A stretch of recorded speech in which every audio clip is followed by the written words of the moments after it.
Większości ludzi się wydaje, że jeżeli chcą gdzieś pojechać, coś zobaczyć, rzeczywiście nacieszyć się podróżą, no to będą musieli się wykosztować.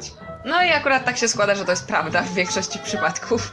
Niestety tak jest, że jeżeli miejsce jest bardzo turystyczne, jeżeli wiele osób chce je zobaczyć, no to trzeba za to zapłacić całkiem sporą sumę. Ale to nie zawsze musi być prawda i ja myślę, że warto szukać takich miejsc, gdzie można się nacieszyć wieloma atrakcjami zupełnie za darmo. I to jest właśnie jedno z takich miejsc. São Paulo jest po prostu idealnym miastem do tego, żeby nacieszyć się podróżą i zupełnie nic nie wydać albo wydać naprawdę grosze. W tej chwili jesteśmy w Parque Villa-Lobos. To jest bardzo duży park, w którym dzieje się mnóstwo rzeczy. I naprawdę co weekend jest on po prostu pełniuśki, dlatego że jest tutaj co robić. Przychodzą całe rodziny, przychodzą młodzi ludzie, dzieci.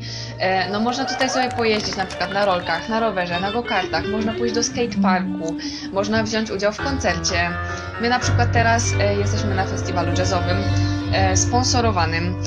Za chwilę będzie koncert na cześć Erika Claptona. Także naprawdę dzieje się tutaj mnóstwo rzeczy. Są to atrakcje, które no naprawdę zdarzają się dosyć często i dlatego też nie ma jakichś strasznych tłumów. Można się tym naprawdę nacieszyć i zupełnie nic nie wydać.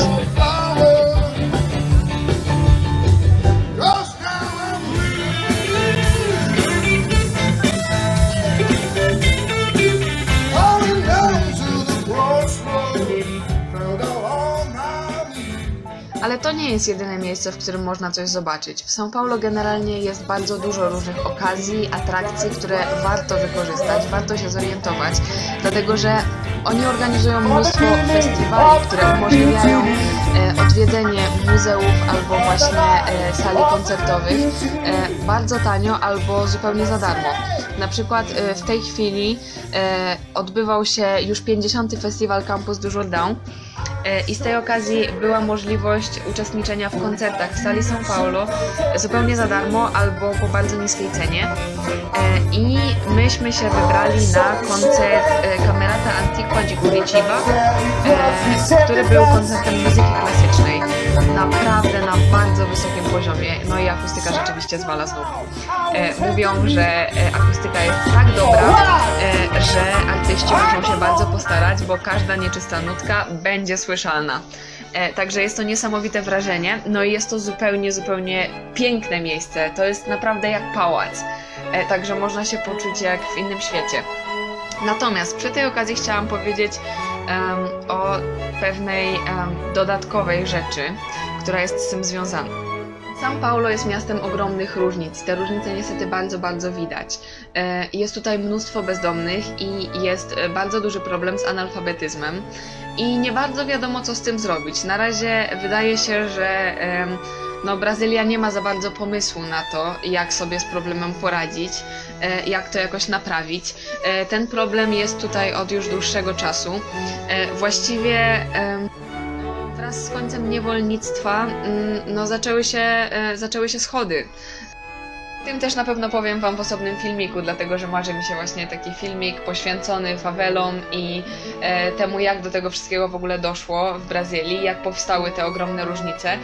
Natomiast w tej chwili chciałam wam tylko pokazać surrealizm sytuacji, dlatego że jak widzicie, my tutaj sobie w pięknych strojach wchodzimy do sali São Paulo na koncert muzyki klasycznej, a zaraz za progiem budynku można było zobaczyć osoby, których codziennością jest jedzenie ze śmietnika, które po prostu śpią na ulicach i nie znają innych realiów jak to, co mają przed sobą, czyli śmieci, brud i zapach uryny. Dla mnie w ogóle absolutną abstrakcją właśnie było to, że siedziałam sobie przez godzinę w tym pięknym budynku i cieszyłam się muzyką, a w momencie, w którym wyszłam przed próg, uderzył mnie zapach autentycznego ścieku. I to jest coś, do czego ludzie tutaj już są przyzwyczajeni. My tak naprawdę prawie że ominęliśmy salę São Paulo bez zauważenia, że to już tutaj. I gdyby nie fakt, że właśnie byliśmy ubrani odpowiednio na koncert, to być może szukalibyśmy jeszcze przez dobre pół godziny. Ale ktoś po prostu zauważył, że trochę nie pasujemy do otoczenia i nam powiedział, że jeżeli wybieramy się na koncert do sali São Paulo, to tutaj. I to jest właśnie to, że tak naprawdę te ulice i wszystko to, co otacza ten budynek, zupełnie do tego nie pasuje.